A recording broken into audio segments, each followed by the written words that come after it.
Welcome back, guys. Hello, hello. My name is Jeffrey. My name is Michael. And this is Michael and Jeffrey's Top 10 podcast where we cover our favorite pop culture subjects. Today we have an interview with Jeff Junio, the Flipsider. Hi, everybody. How's it going? Nice. We got the Flipsider on here with us. We're going to go ahead and play one of his songs a little later. But first, we're going to have a little flash top 5 instead of our normal top 10. Jeffrey, what's going to be our top 5? Our top 5 are our top 5 influential songs for ourselves. So, take it how you want it. Mine are probably not going to be like your guys's, so we'll see. Yeah, everybody has different songs that's influenced their lives, right? And we're going to talk about a few that's influenced ours. Later on in the show, we're going to go ahead and listen to a song by the Flipsider here. It's going to be called category G Kaiju. I listened to the song a little earlier. It's really cool. I like it. I like it a lot. But Jeff, tell us a little bit about yourself. Yeah, so first of all, thanks guys for having me on your show. Long-time listener, first time calling in. And hey, I work with Jeff over here. And so, he and I have been working with each other for several years now. And he told me about your guys' pod, so I listened in, for a couple of episodes. And I'm like, that sounds like fun. So he's been bugging me for a long time to come on your show, and then I finally relented, after a while, and I'm like, yeah, let's go ahead and do that. And with me and my background with music, former DJ, and actually kind of getting back into DJing again, I figured like music is probably a good topic, and like you said, Michael, everyone has different influences, so I kind of felt like this would be a great topic. But aside from that, just happy to be here and currently working with Jeff, like I said, over at our job. I don't know if I can mention the place or if you want me to, but yeah, we work together. So happy to be here. Yeah, we're lucky we have a pop culture icon on our hands. Oh, yeah. Where's this guy? I'd like to meet him. All right, cool. All right, I guess we'll start off with our list here. Jeff, do you want to start us off? Sure. So how do we do this? You want me to just kind of go down the list, or we kind of go back and forth as we go down each rung of that list? We'll snake around. So you'll go first, then I'll go, and then Michael. Okay, then. All right, cool. All right, well then I'll go ahead and start off. I'm gonna preface this with a lot of this or some of the songs that I picked because my background is DJing. And so a lot of them are going to be, from that perspective, and also probably older songs. So I'm going to be the old man of this group here, in terms of kind of giving you guys some entries here that you may not have heard of, or it's been a long time since you've heard of them. So let's see. The very first one I'm going to go with is Planet Rock from Africa Bambaataa. I bring that one up mainly because of the fact that it's hugely influential for me growing up. As a DJ in the San Francisco Bay Area way back in the 80s. A huge influence on the freestyle movement, the freestyle song music movement. Not sure if you guys are familiar with freestyle, but like, acts like Trenair, Debbie Deb, Shannon, even like Expose, so, and Stevie B later on. So he came in a little bit later on in the freestyle movement. And so, Africa Bambaataa was a huge deal. Their backbeat for that song was used in a lot of songs in freestyle songs. So that would be one of my most influential songs. Cool. Not sure if you guys have heard of it or not. So you might have to do a clip of it at some point in time. But yeah, if you've heard of it, it's one of those songs that you'll kind of hear it and you'll be like, oh, okay, I've heard that somewhere as like a sample or maybe a backbeat to a song. Okay. For sure. Awesome. Okay. Yeah. We'll have to put a clip on it. I'll put a clip on it on the video for you viewers out there on YouTube. Yep. One of my songs this is my 5th song that I chose. When I Was Your Man from Bruno Mars. Ooh. Okay. I love that song. That's a good song. That song came out through a very crucial part of my life. Um, Okay. I just went through a 6-year relationship, and right when we broke up, that song came out. Okay. So as Oh I no. as I listened to it, I was like, yeah, everything he's saying, like, I should have bought you flowers, should have done all this stuff. I probably should have done that. So were you like locked in your room listening to it, like on your iPod or something like that, and just on repeat? Is that what was going on? It was usually on the drive home because I was back then I was driving a lot, and then Okay. I just probably shed a tear or two every time I drive. You could hear the sobs from El Centro. But yeah, I'm sorry. It's a good song, but yeah, It is. sorry. It's a good song. yeah, I learned from it, and thank you for my any girlfriends I had after that. They should thank him because hopefully I treated them better because of that song. All right. So Bruno came across it. He came through again, huh? Yeah. Okay. Oh, that's funny. All right. All right. Well, number 5, I got Enter Sandman by Metallica. Oh. This was one of the first rock bands I ever listened to. I grew up like with we had like some bands here and there in our home, but like I grew up in a Christian home, and we didn't really like we listened to a lot of Christian music growing up. Good Christian music, you know what I mean? But yeah, so this was one of those bands that my dad would like, okay, yeah, I'm gonna listen to this.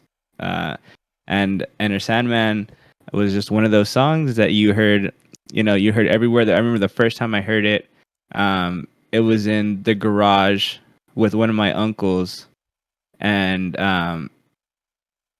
oh wait, actually no, I'm sorry, that's a different time. The first time I heard it, I was probably like 5 years old, 6 years old, just.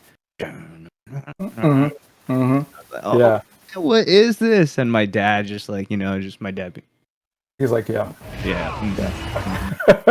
It's real good. Nice. Nice. And it was just one of those popular songs, and probably one of the reasons I love rock, honestly. Very cool. Yeah. You know what's interesting with that song?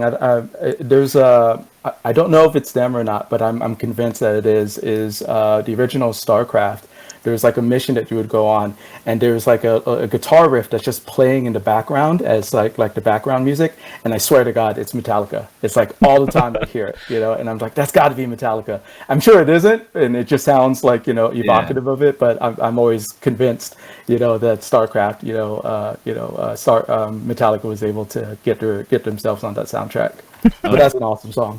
Yeah, great song.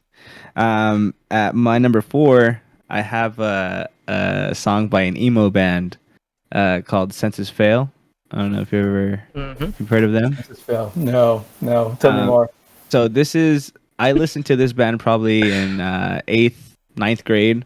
I always like listening to like rock, I listened to all the popular like rock music pretty much, like growing up, because that was on TV and that was on the radio. I didn't really go looking for a different kind of music when I was younger.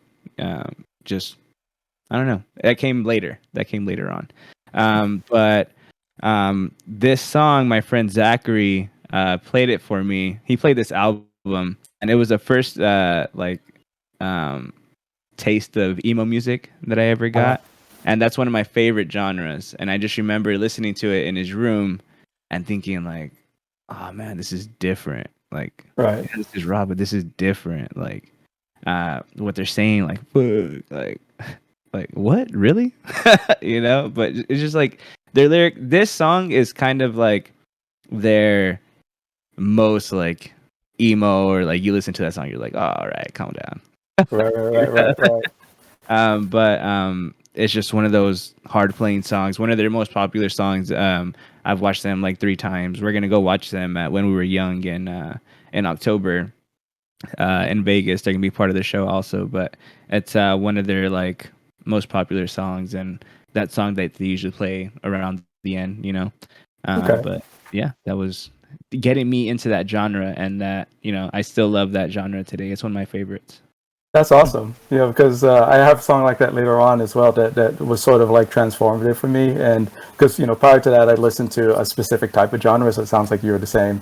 So it's always kind of very cool to have that one moment, right? That one song that just kind of opens that door and you're like, holy shit, what is this? And then, now you start kind of going into a full tilt. So that's awesome. Yeah. Yeah. Very It's nice. cool. Yeah, exactly. Like it's nice when you find those songs. Like me, I love music, and Jeffrey I know loves music. I'm sure you love music. You DJ, but it's just like it gets when it grabs a hold of you. Yeah. It gives you the chills, and like you listen to that song, and you're just like, oh, like oof. Nice, nice. It's great. Jeffrey, what you got it for? 4 on Wisconsin. It's a fight song for Wisconsin, but we played it in the Great Spartan Band in El Centro. Oh yeah. Okay. So I was in The shuffle. I was in high school band, marching band, and we usually played this song when we scored a touchdown or just scored any points. So it was one of those like hype up songs, but this song really got to between me and my friends. I used to play saxophone.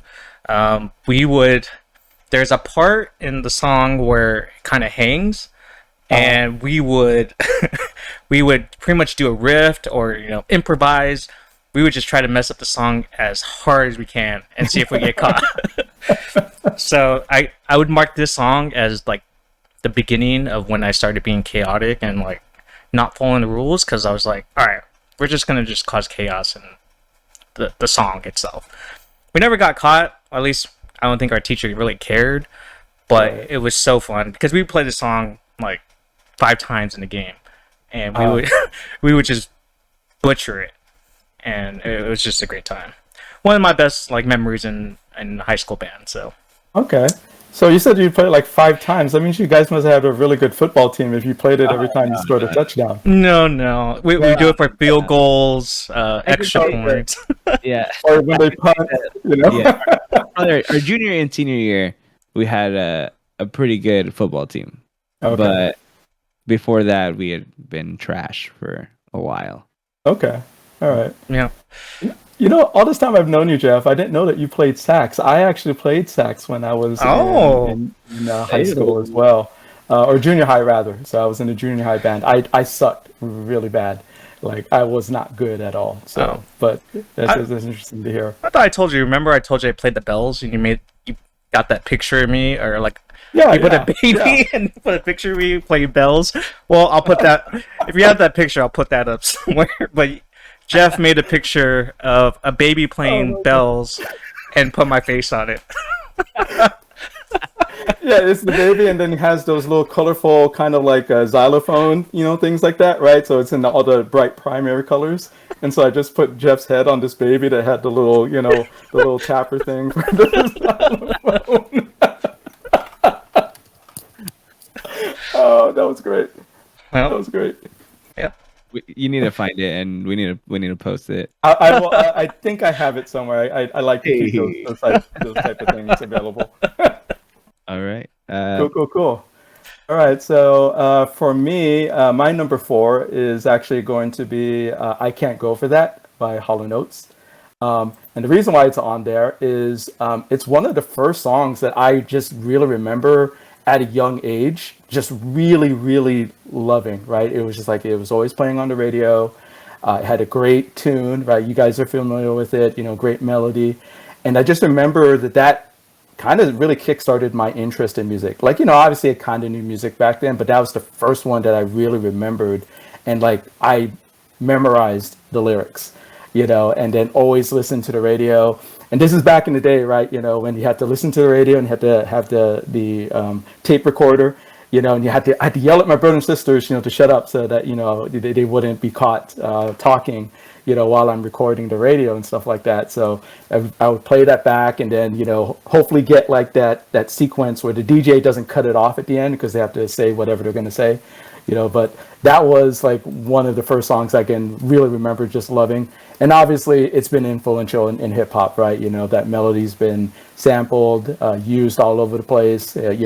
Say No Go, being used and sampled by De La Soul, right? So that one has always been very important to me. And I love Hall and Notes in general. They're actually probably like one of my first bands that I remember really loving. So I have a kind of a love for that group as well. Yeah, I love that song. It's a really good song. It's a good song. It's a great song. So then I guess I'll go back around then. Mm-hmm. Yep. And my next one I'm going to go with is Dope Man by NWA. And the reason why I go with that one is at the time I was in high school when that song first came out. And that's when California really started to develop like its own brand of hip hop. Before that, it was pretty much, East Coast New York sound, right? Kool Moe Dee, LL Cool J, right? Run DMC, Fat Boys, right? So it was a very kind of specific brand of hip hop, a very specific sound of hip hop. And when NWA came out, obviously Boys in the Hood, and Dope Man, it was one of those things where it felt something wholly unique to California. It was like a California brand of hip hop. And it was just one of those things where, all those songs that they did, Straight Outta Compton, Gangsta Gangsta, even Express Yourself, were just like, oh, this is something new and different for me. And because it was California, obviously I resonated with me very hard.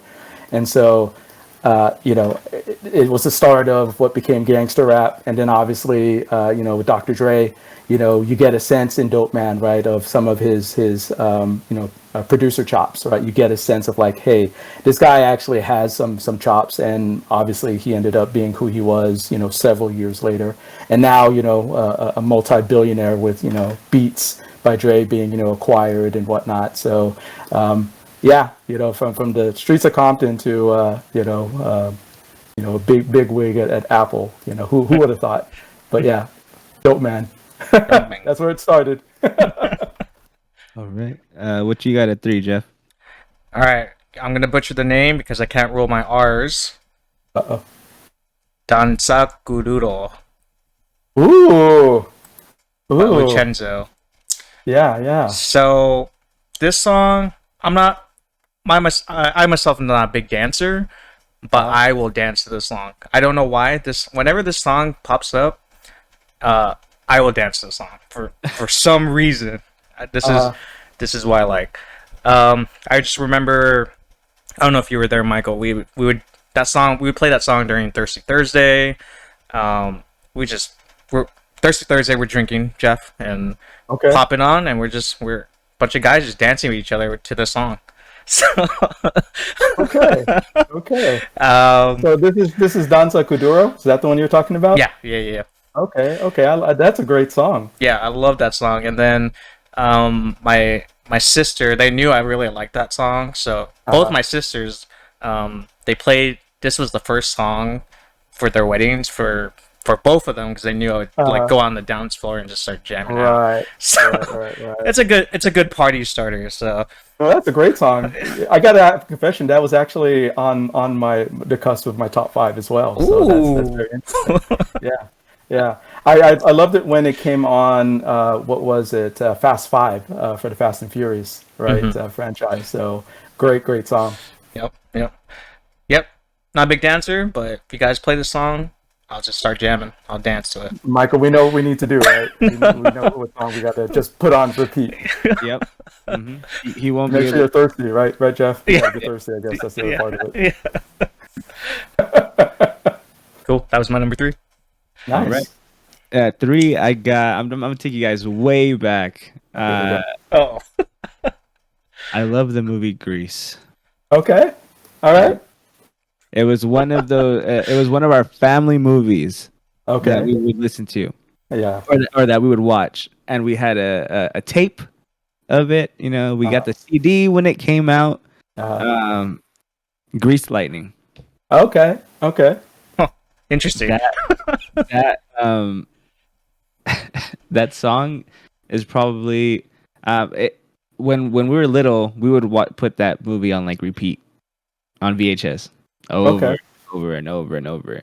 And we liked it so much that with like our uncle, I have an uncle that's 3 years older than me, or like 3.5, and I have an uncle that's about 6 years older than me.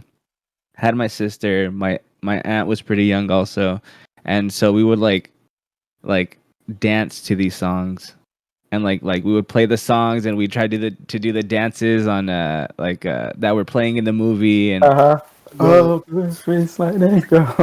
Yes. dude, we would do it all, and I would be the one right there at the top. Go.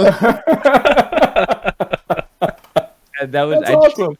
yeah, and I just remember that being like that's one of those songs that you just remember that I'll always like have in my heart Yeah, and like, yeah. like stick with me. And it was one of the like we I used to like being in plays when I was younger and stuff. And it was like a start. Yeah, it's behind closed doors and stuff like that, but you're doing it in front of people, and like like you're dancing and you're doing like a little performance for your grandparents, or you know what I mean. But yeah, I'd have to say Grease Lightning.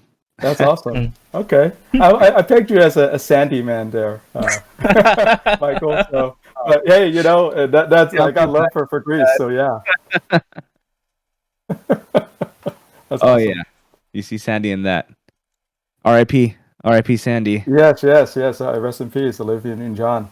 Yeah, it was great. It was great. The movie was great. That song was great. All of those movies. We would like. I knew that movie from like. I can quote that movie from like start to finish. Nice. But yeah, Grease Lightning at 3. At number 2, this song is from my favorite band ever, and I remember the first time I heard this song.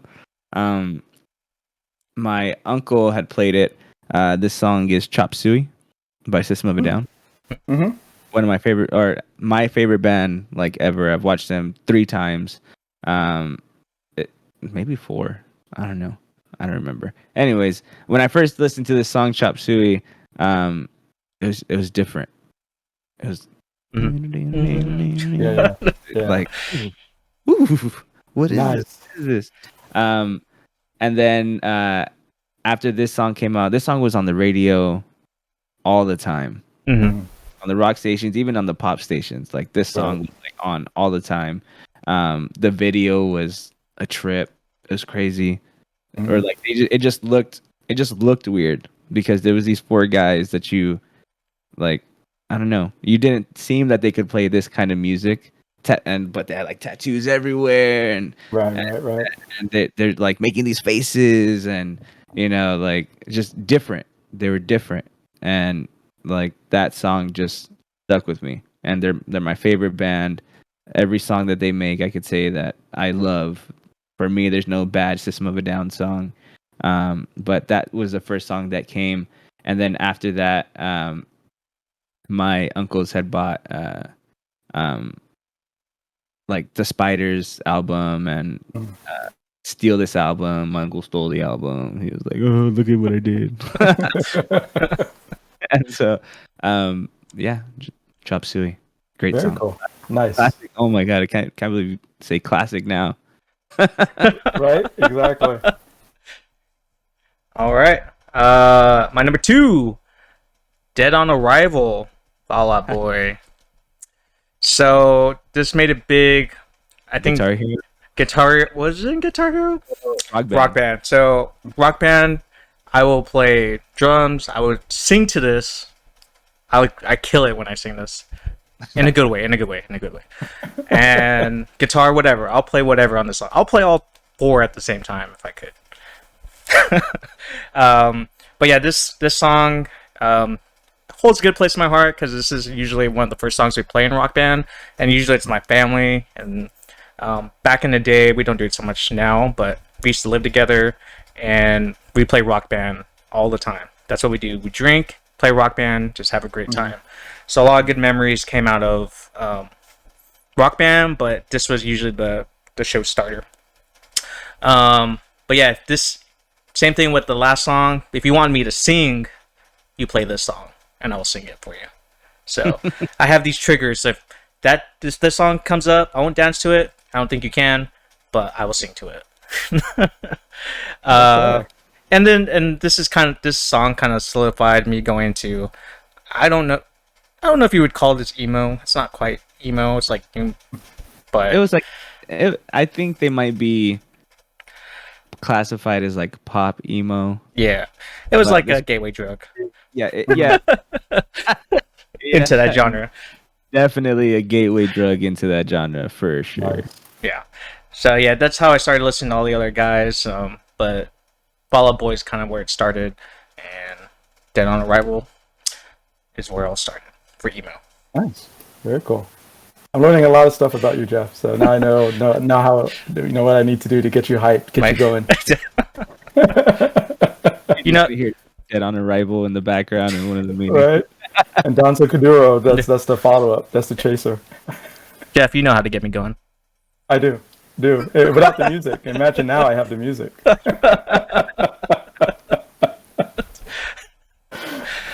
Not over the air. I'm not ready to profess that in public there, Jeff. So Oh. I've got to keep that on the DL. Oh, we'll cut it. Okay, yes. No, we won't. No, we All right, cool. Let's see. So next up for me, I'm going to go with Man in the Box by Oh. Alice in Chains.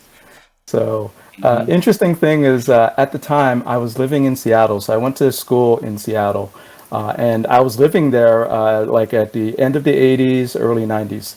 And at the time, they were calling it the Seattle sound, right? So it wasn't even really officially called grunge yet.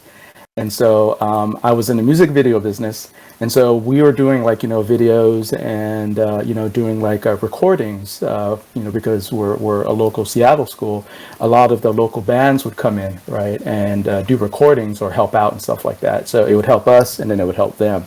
And so we would meet a lot of these bands, before they even got big. And Alice in Chains was one of those bands. And really got into Alice in Chains, really got into Man in the Box, and then obviously because it was of the time, right? it started basically developing into what would be called grunge. So we had Seattle acts like Mudhoney and Pearl Jam, War Babies, Soundgarden, Mother Love Bone, and of course Nirvana. That were all around the music scene. So, me and my buddies, classmates, we'd go to a lot of the local concerts, a lot of the small concert halls, little clubs and whatnot. And we would see these bands and go and attend, their concerts. And it was great, it was very raw. They were still kind of figuring stuff out. And then, of course, as grunge took off and it got bigger, they got bigger. But it was great to kind of be there. And Man in the Box was sort of like you guys talk about the gateway. That was sort of like my gateway into like, obviously grunge and then just kind of rock in general. Because prior to that, I dabbled a little bit in rock, some of the glam bands, of the 80s, your Van Halen's, right, your GNR, right, and those bands, but never really got into them, fully fledged.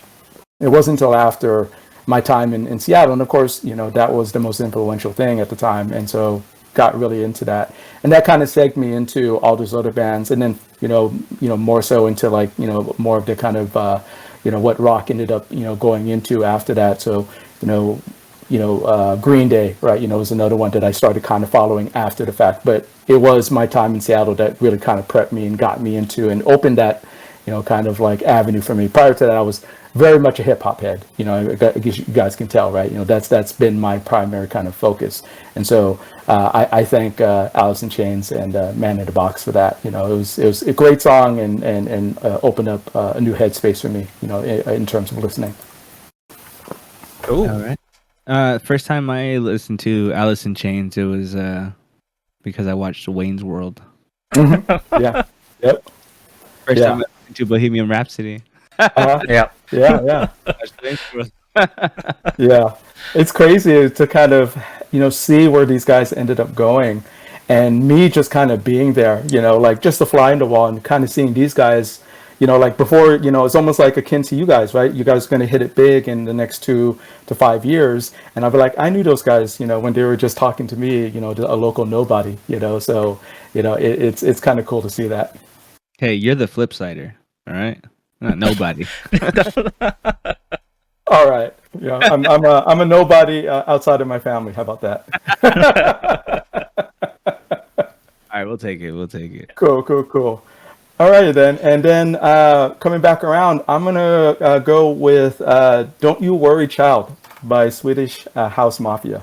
And the reason why I go with that one is it's been a while since I've been away from DJing, right? You know, I want to say it stopped like, you know, probably like around the mid 90s or so. And so it was just one of those things where, you know, I not that I stopped listening to music, but it was just one of those things where it's just like, okay, I knew what I liked. I knew what my lanes were, you know, and then, you know, hip hop, you know, obviously some more mainstream things, you know, some rock. And then obviously some of the things that you guys started getting into, right? You know, obviously the rave scene, you know, became very big around that time. You know, a lot more emo, a lot more kind of tech, right? You know, a lot more house. And it was one of those things where I kind of felt like I was on the outside looking in. And quite frankly, a lot of it wasn't really speaking to me. And then when I started to get back into or thinking about getting back into DJing, you know, I started listening to, you know, like, hey, what is out there right now? You know, that sort of thing. And, you know, Don't You Worry Child was obviously one of the biggest ones at the time. And it was just one of those things where I'm just like, yeah, this is actually a really good freaking song. And, you know, just started kind of listening to it. I would listen to all of the different remixes, all the different versions of it, you know, and I'm just like, you know what? I should try something with this. And then that's when I, you know, decided to get back into DJing. And it was one of those songs where it's just eminently remixable, right? You know, it has so many different drops, so many different, changes, you know, in terms of how the song is structured that you can just easily kind of chop it up in any way that you want. And I really appreciated that because it at least gave me a sense of like, okay, we can start structuring songs, you know, in such a way that it doesn't have to be, you know, kind of very, systematic, you know, as it were. And so, you know, I love that song to this day, you know, and a small kind of postscript to that. At the office, we usually every year they do what do you call it, drawing for Coachella, the concert where, you know, out there over in India. And pre-pandemic, I got picked to go to that. And so obviously that didn't end up happening because, you know, hey, the world is ending and whatnot, you know, and so they ended up canceling it, and then they canceled it in 2020 and then again in 2021. Well, this year they brought it back, and I tried my hardest, like say, hey, you know what? I never got to go, you know, and they're like, well, you know, we already, you know, gave the tickets back in 2020, and, you know, we're just going to have to pick new people again. And I was really pissed off because, you know, Swedish House Mafia, you know, came back and they performed at Coachella. So I was so freaking pissed off and just angry. And I always wanted to see those guys. But yeah, that's going to be my song. That's going to be my list. Awesome. All right. My number one, "Wind Beneath Your Wings" by Betty Midler. Wow. Okay. Yep. So I first heard this song at my aunt's house. They're doing karaoke, and my aunt absolutely killed it. And I don't know what it was, but it really touched me there. Not there, but it touched me where I was like, oh, I can feel the song. We know where it touched you. We know where it touched you. Get it, Jeff. But yeah, and then shortly after, maybe it was like a couple months later, when my grandparents had passed away, and they played this song as well. So after that, it was going to like the final phase of the song, like kind of hitting me. Yes. Literally, I was just playing a video game, and I clutched it. I won the game for the team, and then they were like, "Jeff, you are my hero." And then I just remembered the song. Oh no! And then hence I changed my gamer tag to the hero. The hero was born that day. Okay. Yep. And yeah, before that I was Pinoy Boy 103. And then after that I was Big Wii, after, you know, the Nintendo Wii. I don't know why I named it that, but that was my gamer tag. And I had to do a big upgrade and get a gamer tag the hero. And that happened in kind of high school. I think it was a little around high school. So it transformed my life all the way to now. I'm still the hero. Wow. Yep. Okay. He would play this song all the time. And it's also a known fact that a lot of people look up to me, so I get called the hero all the time. So That's news to me. oh well. But I'm not in your circle, so I'm sure, like, outside of work, yes, I think that's absolutely true. Jeff, you're my hero. Oh, see, He's the hero. the hero. Yes, the hero. Sorry. So it's the Flipsider. Yeah. You got to put the in front of your name there, Michael. The Michael. Mike or the Michael. All right. At number 1, this song is the reason like I went out and branched into new music. I remember, or like that made me. This is a song that made me want to go look for music and new music and stuff that I had never heard. I remember I was in the it's The Spy by The Doors. Okay. Yeah. You ever heard of it? Yeah. I remember I was in the parking lot at our local college, and I was in the front seat. It was a friend and I, and she played this song, and we were stoned. And I'm just sitting there, and then she plays this song. Bow, bow, bow. Mm-hmm. Like, and I just, ooh, what is this? And Right. it just, the song comes boom. And I had never heard it. I never heard it before. I knew who the Doors were just because they Right. were a big name, and I knew Light My Fire. But like, I'd never heard any other like the Doors songs. And this, like, I just listened to it from start. Like, well, I listened to the whole thing, and I was just like, wow, what is this? Like, Yeah. what is this? There's music like this out there. And so it got me like into like listening to like more like Led Zeppelin and listening to like the Beatles, like actually like going in and listening to different Beatles songs, like Eleanor Rigby.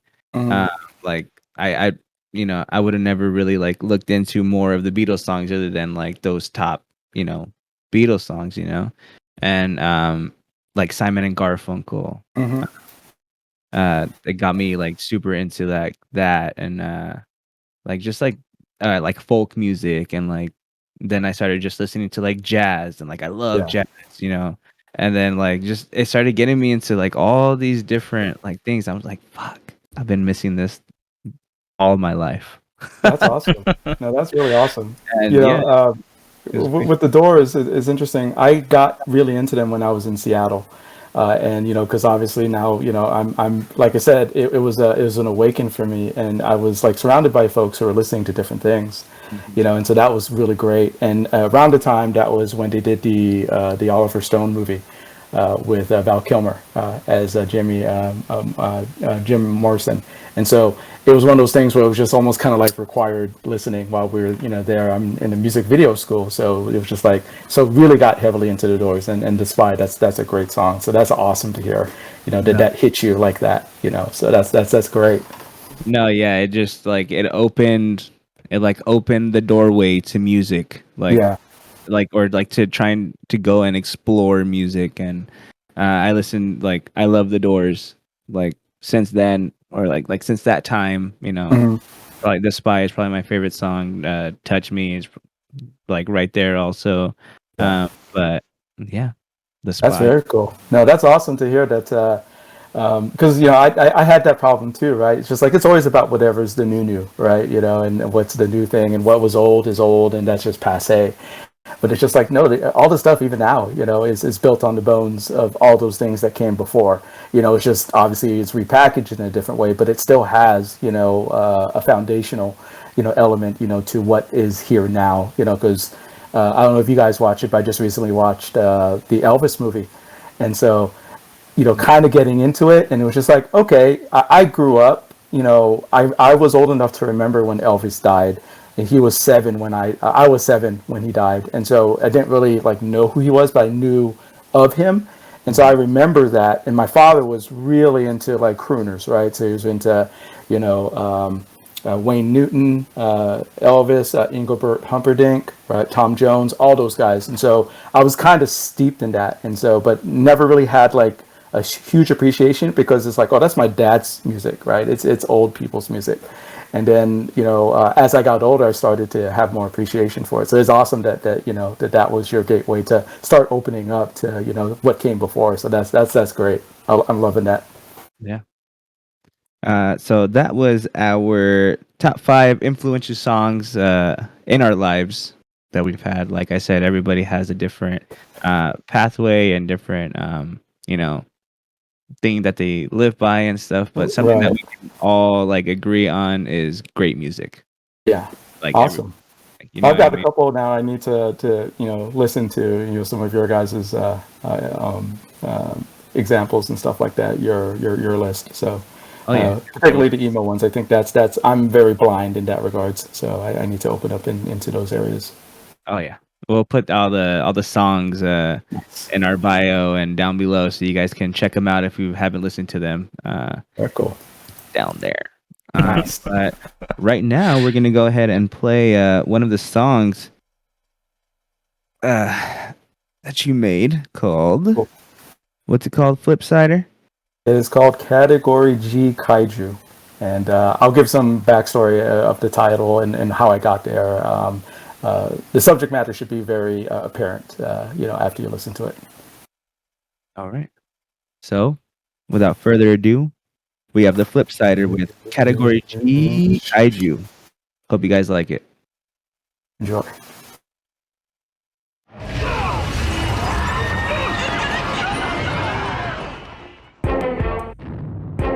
What was that? It was not an earthquake. It wasn't a typhoon. You see, we don't know what it is we're dealing with. You saw something out there, didn't you? Something terrible is going to happen soon. It is going to send us back to the Stone Age. This is Tokyo. This is Tokyo. Once a city of 6 million people. Now there are only a few. There were once many people here. No survivors found. The size of those footprints. These are footsteps of a living creature. Man, lucky to be alive. Attention, people of Japan. Rare phenomenon of nature. Let us call this creature Godzilla. Zilla. Over 400 feet tall. Product of the H-bomb. Let us call this creature Godzilla. Zilla. Over 400 feet tall. Dangerous. Disaster. Panic. Attention all persons, evacuate at once. Everyone, the battle station. Red alert.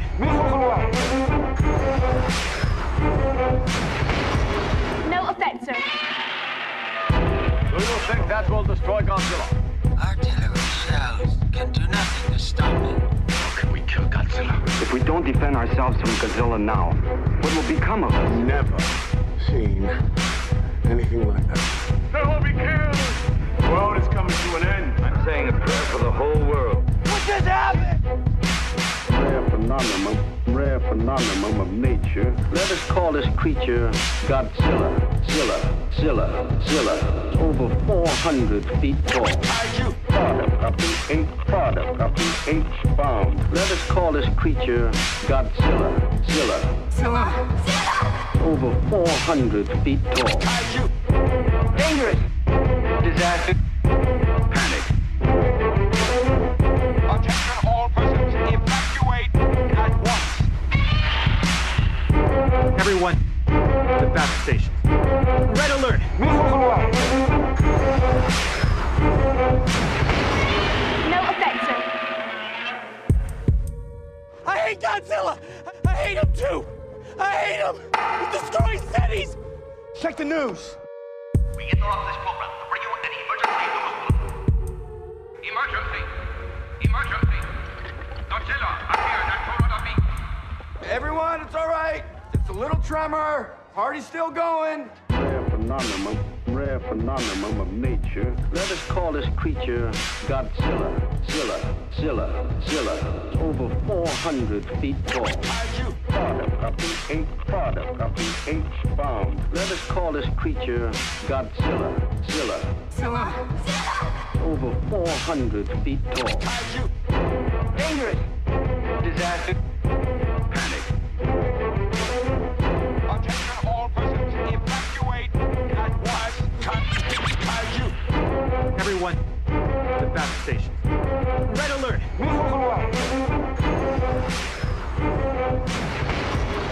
effect, sir. Kaiju.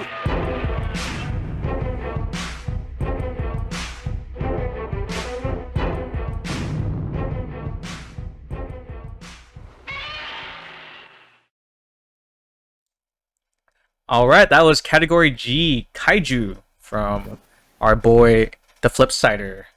Mm-hmm. What? So Jeff, yeah, give us some background on the song. Yeah, so obviously it's heavily inspired by Godzilla.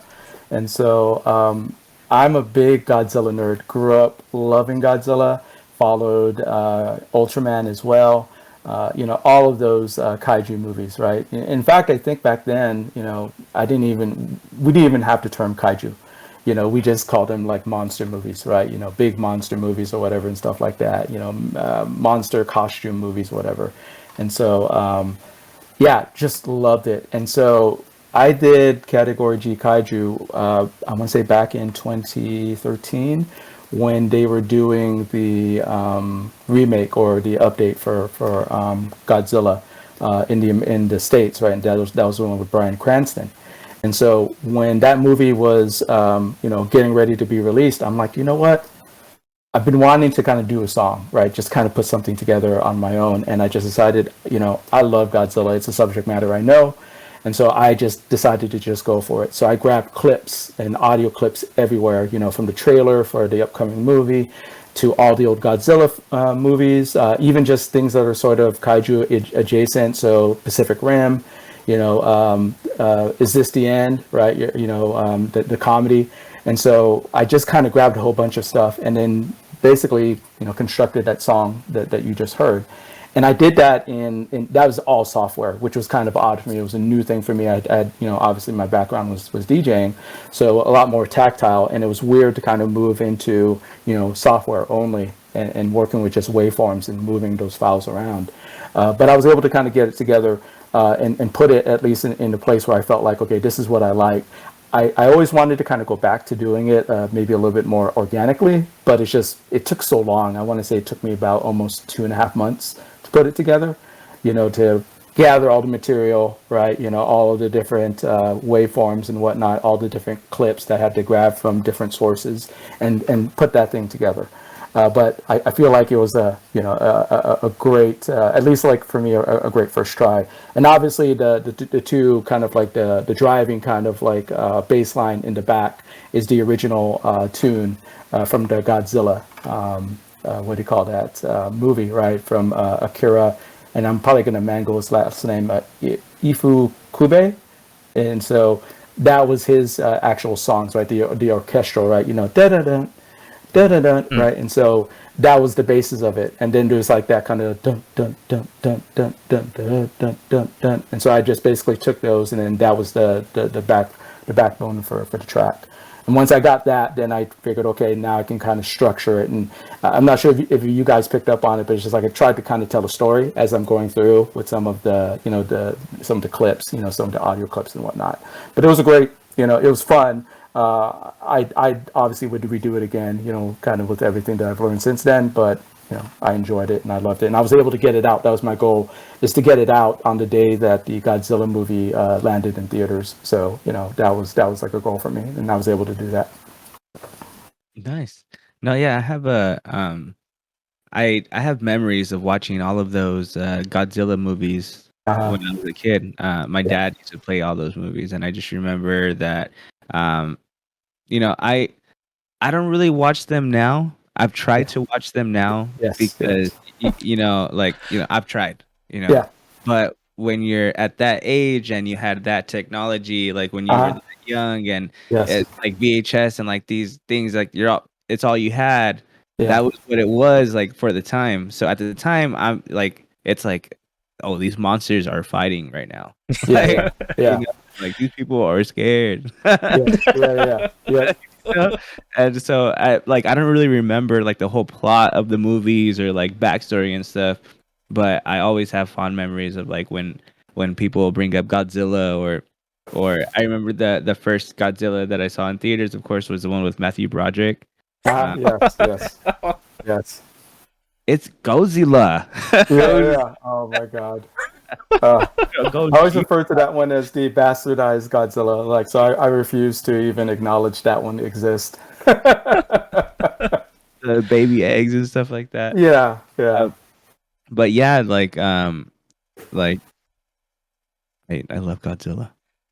It's interesting you talk about like the old ones too. Like I tried to go back and watch them, and it's truly one of those things where it's like sometimes you can't go home again, you know. And when I rewatch them now, just like, yeah, you know what? I added a whole lot more context to that in my head in real time as I was watching them, right? You know, because that's all we had when I was growing up, and it's just like, oh, you know, the child's imagination, you know, nothing can touch that, right? And so it was one of those things where, as I now watch it through the lens of, you know, this old man, it's just like, okay, yeah, it's probably one of those things I probably shouldn't have gone back to, you know, because it's just sort of like, you know, you can see the strings, you can maybe see the zipper, you know, in the costume or whatever, right? You know, these trees don't look real, you know. You know, but yeah, it's one of those things where it's just like, yeah, it's, you know, it's my childhood, and you know, totally, I still love it. But obviously, you know, with the newer movies, you know, it does it more justice, you know. So I'm at least happy with that. No, and while I was listening to the song, you know, it was giving me memories of like sitting I would sit on the floor next to my dad on the couch. And just giving me, giving memories of me like watching the old Godzilla movies. Well, that's awesome. That's awesome to hear. So I'm glad. Jeff, do you have a favorite monster or kaiju? Who's your favorite? Besides that Nemesis. Okay, gotcha. So my favorite non-Godzilla, right? Because it's always going to be Godzilla, right? I mean, I don't care what you say. It'll be Godzilla. If it's a top 5 or top 10, Godzilla will be top 4. And then I'll pick somebody else in 5 or top 9, and somebody else is going to be at 10. But if I had to pick my druthers, I would probably go with. I know I should have an answer for this. I always kind of gravitate either between Gigan or Ghidorah, and I'll probably go with Ghidorah. You know, I mean, he's a 3-headed monster. You know, he flies. You know, electricity. He looks pretty badass. You know, with all the gold and the scales and the 3 heads and everything. So I'll go with Ghidorah. And that one's the one that's like gone through time and actually stayed badass since it was first made. You know, like you can only go up from that 3-headed dragon. You know? Right. Yeah. No, definitely. Yeah, and he's the one that's like you said, to your point, Michael, is he's kind of stayed true to who he was since the beginning. And obviously they made him more badass, but he was pretty badass to start off from, you know, and so they didn't have to, you know, go very far to update him. What about you, Jeffrey? Who's your favorite? You know me, man. Mecha Godzilla. I love mechs. Of course, this guy. But yeah, I thought also, like, other than Ghidorah, that it was the most badass one was like seeing Godzilla and seeing this mech Godzilla come out of the water, and you're like, it's Godzilla. No, it's not. Right. Wait a second, that's not Godzilla. Why is he being mean? Why is he being evil? Good. Yeah, also one of those like Mega Godzilla. I'm happy that they brought that in Godzilla versus Kong. Yeah. Mega Godzilla for sure. Classic. What got you into like making music? I know you said you were in band earlier and you used to play the saxophone. Right. But what made you want to like branch out and make some kind of music of your own? So you mentioned and as alluded to earlier, I was in the band and I tried playing saxophone. Really sucked at it. Just wasn't good at it. And I realized that I'm just not very musically inclined when it comes to instruments, right? But I knew that I loved music. And so I'm like, well, what can I do to be involved with music, have music be a part of, my life, and something that I can do to be part of it, manipulate it, whatever, right? But I can't play a lick of anything. And so I'm like, oh, DJing, right? That was a big thing where when I was growing up in the Bay Area, where in my city, in Union City, California, in the Bay, it was a big DJ scene. In fact, the entire Bay Area was huge in terms of DJs. And there was a lot of Filipino DJs, very specifically. For whatever reason, that kind of lifestyle very much resonated with all the Filipinos of my age, right? My age group at that time. And so that's what I got into. Really got heavily into DJing. Did parties, weddings, quinceañeras, all those things, right? And so it was just one of those things where it was just like that was my in. But obviously, it's relegated to playing other people's music. And so I wasn't as good in terms of like say a Qbert. I'm not sure if you guys are familiar with Qbert, going into turntablism, right? And so making DJing and the art of scratching and all those things an art form. I never had those type of chops, but it was one of those things where, at least for me, and at the time, and I'm so pissed off because I feel like I was born in the wrong era. Because now you look at DJs, right? It's just like it's fucking worldwide, right? You have people like Aoki, right?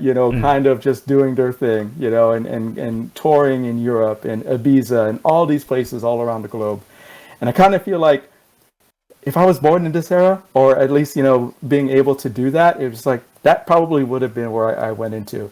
Felt like at least when in my era, it was just like you can only go so far, because then it's just like, well, the next logical steps maybe to go into radio, and try to be a radio disc jockey and stuff like that, and that just wasn't going to happen. And so I eventually kind of fell away from it. Got tired of doing the weddings, doing the parties and whatnot. This is the days of vinyl, right? So we had to lug like 3 or 4 crates of vinyl everywhere, including my turntables, my 2 turntables, my 1200s, and my mixer, my speakers, my lights, right? So you can tell it's just like, holy crap. Now all that comes inside of, this little freaking package. But I ended up breaking away from it. And then as technology started to evolve, Serato came on the scene. Now you can do everything, on your laptop, MP3s, and the controllers are much better, right? And sometimes they're all, combined into one, so I don't have to lug, 3 separate pieces of hardware. And so it's one of those things where it's just like, now you have more control, right? So not only are you just playing the MP3s, you can chop them up, you can mix them up, right? There's a software that allows you to do that. And so I think for me, that's really what kind of got me into it. It's like, instead of just playing it, I actually wanted to go ahead and try making music. But at the time when I was starting to do category G Kaiju, I didn't have the DJ equipment. So again, it was just more, all software. And now I'm trying to kind of merge those things back in, and start, working on other projects. Cool. Is there a specific type of like genre you're aiming for? Going back to hip hop, R&B? I love me some R&B. Yeah, the thing with R&B is I always feel like that there's a musicality that's involved in it that I don't know that I necessarily can pull off. I feel like hip hop is very much kind of like, much more, it's sample based, right? That it's very heavy sample culture. And so I feel like that's always been kind of like my forte. That's really where feels much more natural to me. I would love to do an R&B track or something that's not necessarily hip hop. But again, it's a level of musicality that I don't know I necessarily have available to me.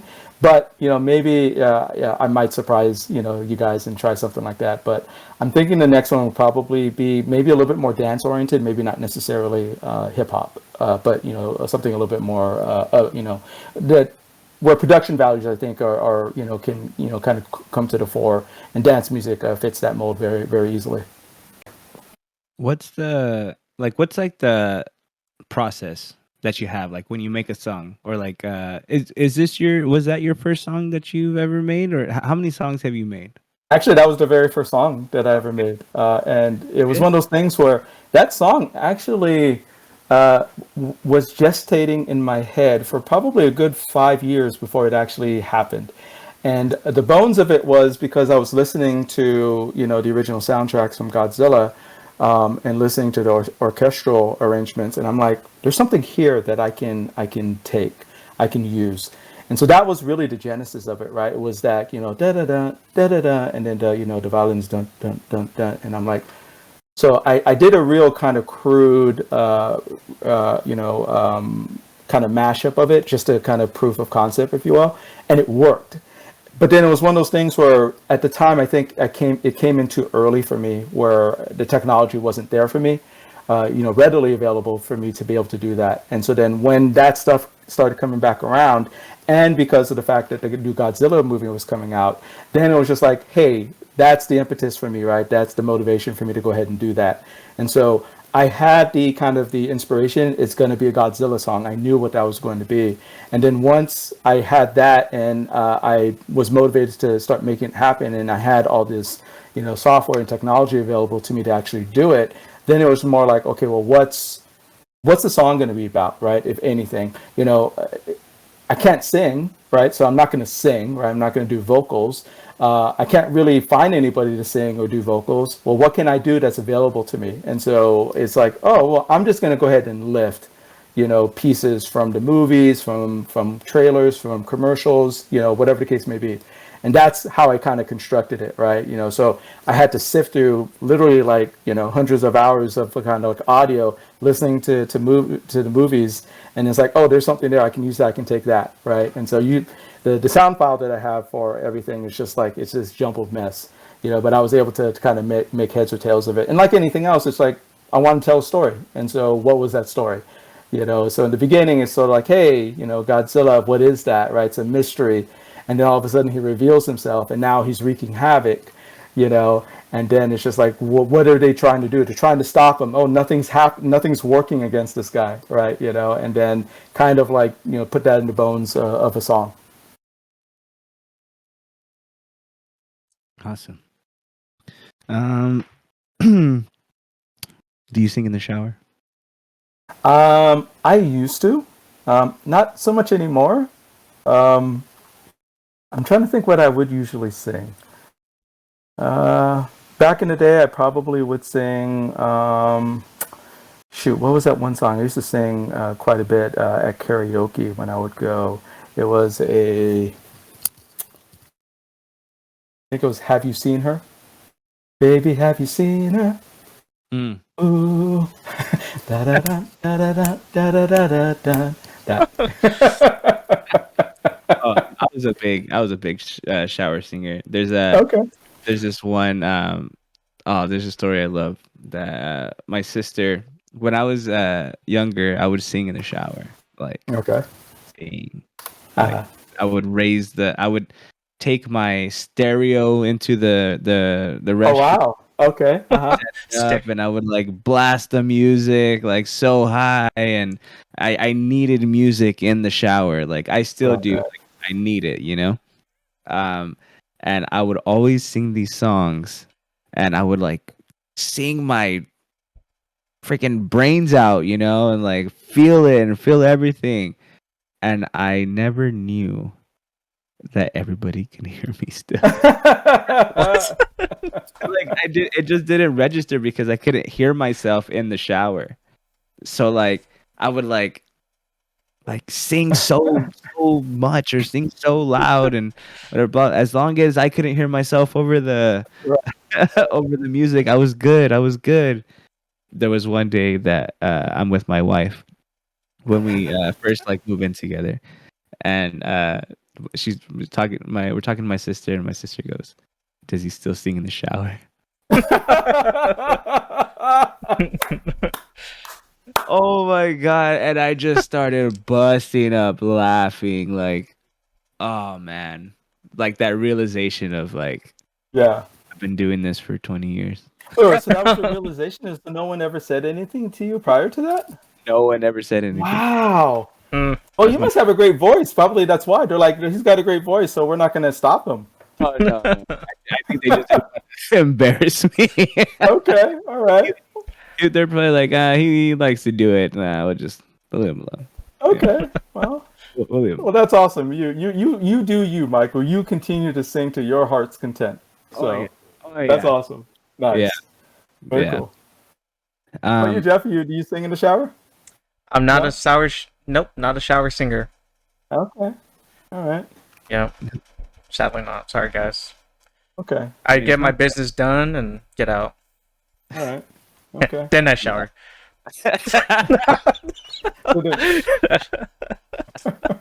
Dinger. Yes. Zing. What's one of those bands that like you maybe like if you're having like a bad day or you're like something's going on and Public you need, Enemy.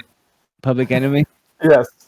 So if you're saying a bad day, right? For me, it's like if it's bad and I'm just like, not like, somebody's dying bad, right? But I'm like, it's not a great day. I need to get shit done. I'm feeling, just kind of like, hey, I need to kind of get myself in headspace. Public Enemy. I love Public Enemy. It's just one of those songs where it's just like, it's the militant Filipino in me that just comes out, and I'm just kind of like, fuck the world. I'm going to go and do what I need to do, right? And this is back in the days, when we were in the office and I would just put on my headphones and somebody would come into me and I'd be like, come back later. I'm listening to Public Enemy. And they're like, they would know. Or they would come in, they'd be like, they'd mouth go, PE? And I'm like, yep, PE. And they'd be like, okay, we'll be back in about half an hour or whatever and stuff. And they'd come on back and then I'd be good. But yeah, Public Enemy, that's my group. That's my go-to. What about you? For me, probably right now, well, I mean, Green Day. Green Day. Green Day. If I want to get like maybe not pumped up, but if I want to like if I'm having kind of like a stressed out day, I'll go back to like the album American Idiot. Yeah. I love that album. If we were talking about like albums that influenced your life, this one would probably be like pretty high up there.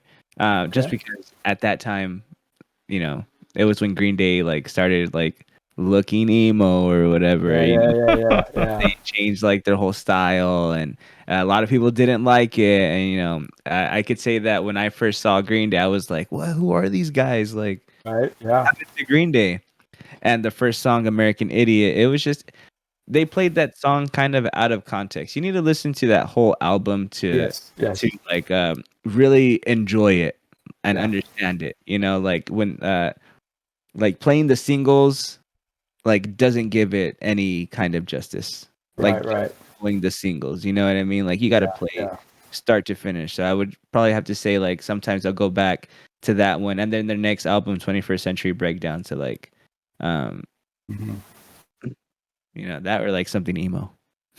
It's interesting you mentioned that too, real quick, Michael, of that album and just listening to it within the context of the single, because you do have to listen to the album, right? Because it sets the table for it. And I think that's one of the things that, at least for me, and I'm going to put on my old man hat here, right? Is the idea of what an album is now, I think is just dead, right? I grew up in the era where it's just like, you would have to listen to the vinyl and you would put that needle at the very start of the record and you would let the thing go, right? There was no skipping ahead. There was no kind of like automatically flipping stuff, right? You just had to listen to it. And so it was one of those things where it's just like, that was an era where the albums themselves, I talked about, storytelling, right? Trying to tell a story. It's like, that was back in the day where you can actually do that. You use both sides of the vinyl, right? The acetone to be able to tell that story.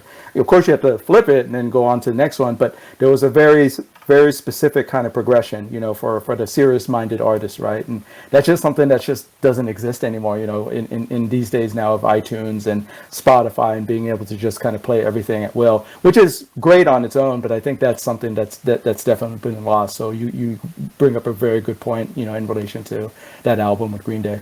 Yeah, and Green Day is probably one of the most like argued about bands between me and my wife. About she's all about old Green Day. Yeah. I love old Green Day and stuff like that, but like I think I think I'm probably gonna get a lot of slack for this, but I think that their prime album is American Idiot. Like I think that's their best album from start to finish. That whole story was just like, oh, You just play Madden too much. it was That was in Madden. What year is that? Madden 03, 3, 4. But yeah, that was one of those albums where it's just, you had to listen to. You had to listen to just like Wu-Tang, Bring the Records. Yeah.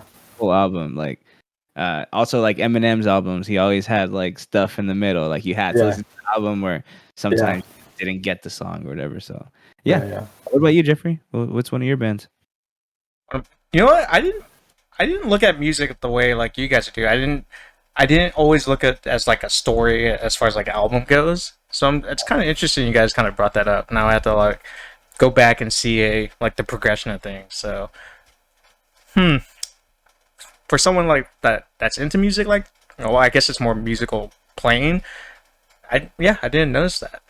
But yeah, I don't know. I usually listen to band or just music I'm already in a good mood, so I just want to just jam out or something. I don't necessarily listen to music to get like, pump me up or make me feel, better. So I don't know. I don't have an answer to that one. I usually just sleep if I want to feel better. Oh yeah, like I can say that, like you, Jeff. I've always tried to play like instruments. Like I swore that I could play the drums for a little while. You know what I mean?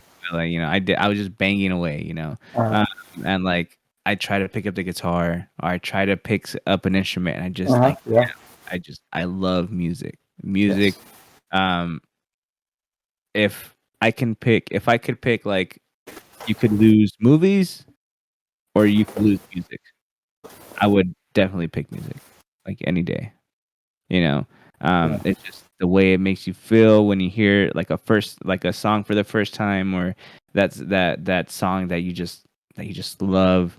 Like right now, Breaking Benjamin brought this came out with a new single or whatever. I think they're working with someone else, but like, it's so good, and like you get that song and you listen to it for the first time, you just can't.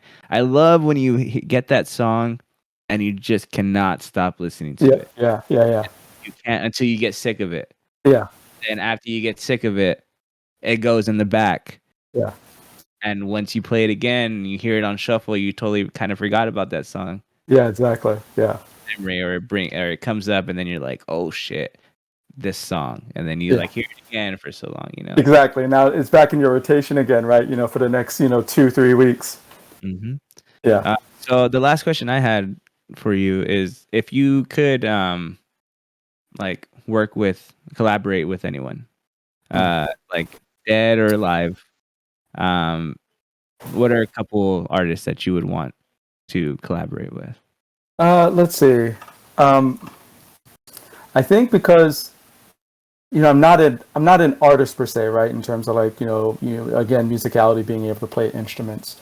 But I if I had to categorize myself, I think I'm more kind of like in a producer role, right? Being able to kind of put things together, find material, kind of lay the backbone of a song. So then I think I tend to kind of gravitate towards those types of folks. So the Dr. Dre's, the Timberlands, right? Pharrell. I think love to work with those guys, or at least learn, right? Kind of learn some of the tricks of the trade, from them. So I'd have to go with guys like that. Maybe even like if we're going a little bit further back, maybe like a Quincy Jones, right? I think obviously with his history, jazz and all that, and then working with Michael Jackson and working with some of the biggest acts in the world, think that would be great. Obviously a super pipe dream, but just to even, maybe not even work with them, but just be in the studio, right? Be behind them when they're at the board and just kind of absorbing that, right? I would never deign myself to think that I can even, work with such people, but just to kind of sit there and observe and kind of absorb all that that would be awesome, and just kind of like, oh, that's how they did it, that sort of thing, all the different tips and tricks, so I would gravitate more towards producers. Obviously, it'd be great to work with some of the big musical acts, but that's, I think, a different skill set that I don't necessarily would feel confident doing, in addition to, I barely feel confident doing my shit, and then me trying to direct, somebody else, like, no, you have to hit it higher, or, oh, sing it just this way, right? I just don't have that confidence to be able to do something like that. All right. I have one last question. When's the next EP or LP coming out? Well, I'm glad you asked. So, because it's been so long since I did that, and I've always kind of been trying to think of, well, what's next? What I realized is that because it took me so long to do Category G Kaiju, like I said, it was, basically for the better part of 5 years from the time I thought of it to the time it actually finished and I put it out. I'm very much in this is in keeping with your content, your subject matter is very much involved with pop culture stuff, right? So love pop culture stuff, totally into, in addition to this, I also do like the photography stuff, so I have a lot of action figures, Star Wars, Marvel action figures, DC, video game action figures, where I do kind of like, recreating scenes from movies or whatever, using the action figures. So I've always had a very strong interest in pop culture references, being kind of relevant and referencing that. And so I think the next thing that I've been wanting to do, and I've been starting to, create or gather some of the source material, is do something that's Star Wars related. And I think the next thing that is coming up that I think I have time to do is The Mandalorian. So I'm thinking of putting something together for The Mandalorian, using the soundtrack actually from the show, right? With the with the I'm not doing that any justice, but you know the soundtrack, yeah. Right? So kind of working with things along those lines and trying to kind of figure out what is there, just something that I can do. That's what I'm thinking is probably going to be like the next focus, and then anything else, right, that maybe catches my fancy. But what I've realized about myself is if I don't have like a deadline or I don't have something to kind of like work towards, it will just kind of languish, into perpetuity, So I feel like that's probably a good kind of like goal for me to shoot for, So I actually need to figure out when that's going to be, because I think I've been sitting on it for a while, so I need to kind of figure out when the next season of The Mandalorian is going to come out. Cool. All right. Well, I want to thank the Flipsider, Jeff, here for allowing us to give him an interview, let us play a song, doing a top 5 with us. Yes. A lot of fun. Really appreciate you coming on the show. We are Michael and Jeffrey's Top 10. We do have a podcast every Tuesday and Thursday. New podcast, Top 10, is usually our main show on Tuesday, and then we try to do something different like we did today with the Flipsider. Little interview, music spotlight, musical guest. If you guys have any music that you would like to play, or what would let us play, actually, not would like to play on our podcast, but would let us play, we really want to do that, guys. We really want to put music out there, and I would love for this show to be some like a kickoff point for any kind of like artist that would let us play their music, let us show their art on our Instagram, because like I'm a big art guy. Like I love like people with artistic like abilities, or like people more creative than I am. I love to write. I love to write poetry. I used to love writing like short stories. I love music. I love movies and stuff like that. So help us out, guys. Help us. No, definitely. Help you. Help you. Yeah. You know what I'm saying? We are at Michael and Jeffrey's Top 10. I'm sorry, Michael and Jeffrey's .top 10 on Instagram. Michael and Jeffrey's Top 10 on Facebook. We do have our YouTube channel that we're going to be streaming, so we'll have the music video that Flipsider let us play on the podcast, and then we're for the viewers out there, and then on our regular one. Hope you enjoyed the song. It was category G Kaiju. It was good. It was nice. Awesome. Thank you. Thank you. But yeah, guys, without further ado, my name is Michael. And I'm Jeffrey. And I'm Jeff. And we love to pickle. Have a good one, guys. Peace. Thanks, guys.